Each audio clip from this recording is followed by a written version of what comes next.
है भाई? राष्ट्रगान सर्वोपरि है हमारे लिए, हमने उसे नंबर 2 पे कर दिया। अपने मन में झांको, तुम कर क्या रहे हो, हमें मत बताओ ये बातें। हमारे लोग तो वंदे मातरम तब भी बोल रहे थे कांग्रेस के अधिवेशन के अंदर, जब आपको लाठी खाने से डर लगता था और आप अंग्रेजों की गुलामी कर रहे थे। आजादी के जश्न के बीच वंदे मातरम को लेकर शुरू हुआ सियासी विवाद अब लगातार गहराता जा रहा है। कांग्रेस दफ्तर में हुए कार्यक्रम को लेकर बीजेपी की तरफ से कांग्रेस के शीर्ष नेताओं पर राष्ट्रीय गीत यानी वंदे मातरम के अपमान के आरोप लग रहे हैं। वहीं कांग्रेस ने इन आरोपों को खारिज करते हुए उसे राजनीतिक मुद्दा बनाने का आरोप लगा दिया है। और इन्हीं सब के बीच सहारनपुर से कांग्रेस सांसद इमरान मसूद के एक बयान ने इस पूरे विवाद को जोरदार हवा दे दी है। मसूद का दो टूक कहना है कि वो वंदे मातरम का सम्मान करते हैं और जरूरत पड़ने पर इसके सम्मान में खड़े भी होंगे, लेकिन अपनी धार्मिक मान्यताओं के चलते उन्हें गाना स्वीकार नहीं है।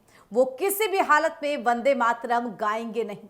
उन्होंने ये भी कहा कि देशभक्ति साबित करने के लिए किसी राजनीतिक दल को उन्हें प्रमाण देने की जरूरत नहीं है। क्या कुछ कह गए इमरान मसूद अपने बयान में, सुनिए। पाप तो तुमने किया है भाई, राष्ट्रगान सर्वोपरि है हमारे लिए, तुमने उसे नंबर 2 पे कर दिया। अपने मन में झांको, तुम कर क्या रहे हो, हमें मत बताओ ये बातें। हमारे लोग तो वंदे मातरम तब भी बोल रहे थे कांग्रेस के अधिवेशन के अंदर, जब आपको लाठी खाने से डर लगता था और आप अंग्रेजों की गुलामी कर रहे थे। हमें क्यों बता रहे हो ये बात? गुरु रविन्द्रनाथ टैगोर ने जितना पढ़ के बताया था ना वंदे मातरम, वो पूरा पढ़ा जाता था, हर कांग्रेस के अधिवेशन में पढ़ा जाता है।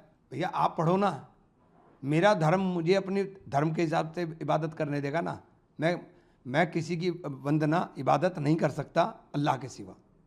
मेरे सीधा सीधा है, संविधान ने मुझे अधिकार दिया, ये मेरा मूल अधिकार है, इसे आप छीन नहीं सकते मुझसे। हाँ, मैं अपमान नहीं करूंगा, किसी भी सूरत में अपमान नहीं करूंगा।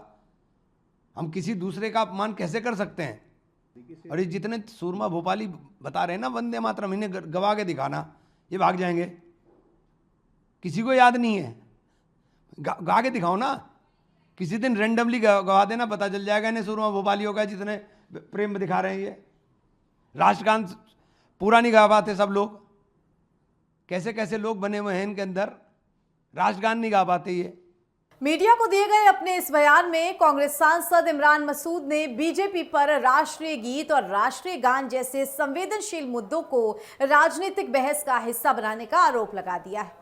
उन्होंने कहा कि कांग्रेस के कार्यक्रमों में पहले भी वंदे मातरम गाया जाता था, लेकिन दूसरी तरफ केंद्रीय गृह मंत्री अमित शाह ने कांग्रेस पर तीखा हमला बोला है।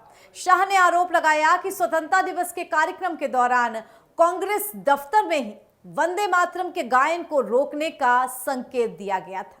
हालांकि कांग्रेस की ओर से इन आरोपों को खारिज किया जा रहा है। सोनिया गांधी की तरफ से सफाई दी जा रही है कि उनका इशारा गायन रोकने के लिए नहीं था, बल्कि मल्लिकार्जुन खड़गे के लिए कुर्सी मंगाने को लेकर के था। हालांकि सोनिया गांधी और कांग्रेस की तरफ से तमाम नेताओं की सफाई के बाद भी वो वीडियो जोरदार तरीके से सोशल मीडिया पे वायरल हैं। जब राष्ट्रगान चल रहा था, सोनिया गांधी के ठीक बगल में मल्लिकार्जुन खड़गे खड़े हुए थे और उनसे थोड़ी दूर पर राहुल गांधी खड़े हुए थे।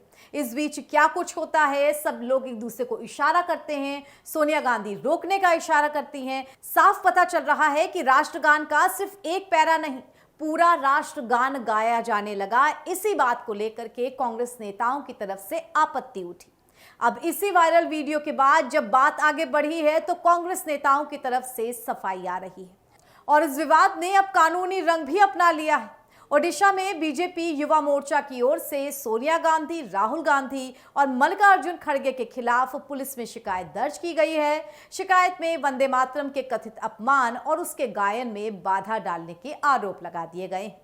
इसके अलावा बीजेपी कार्यकर्ताओं की ओर से भी कई शहरों में यात्राएं और मार्च निकाल करके विरोध किया गया। तो कुल मिलाकर वंदे मातरम अब सिर्फ एक सांस्कृतिक या राष्ट्रगीत का मुद्दा नहीं रहा है, बल्कि ये सत्ता पक्ष और विपक्ष के बीच एक बड़ा राजनीतिक विवाद बन चुका है। और इमरान मसूद के इस ताज़ा बयान ने इस पूरे विवाद को हवा दे दी है। अब देखना दिलचस्प होगा कि कि जिस तरीके से इमरान मसूद कह रहे हैं, अपनी धार्मिक स्वतंत्रता की आज़ादी और कानूनी जिम्मेदारी, इसके बीच संतुलन कैसे बन पाता है। जो भी होगा, हम आपके लिए खबर जरूर लेकर के आएंगे। फिलहाल इजाजत दीजिए और तमाम खबरों के लिए जुड़े रहिए कंटाप न्यूज के साथ। नमस्कार।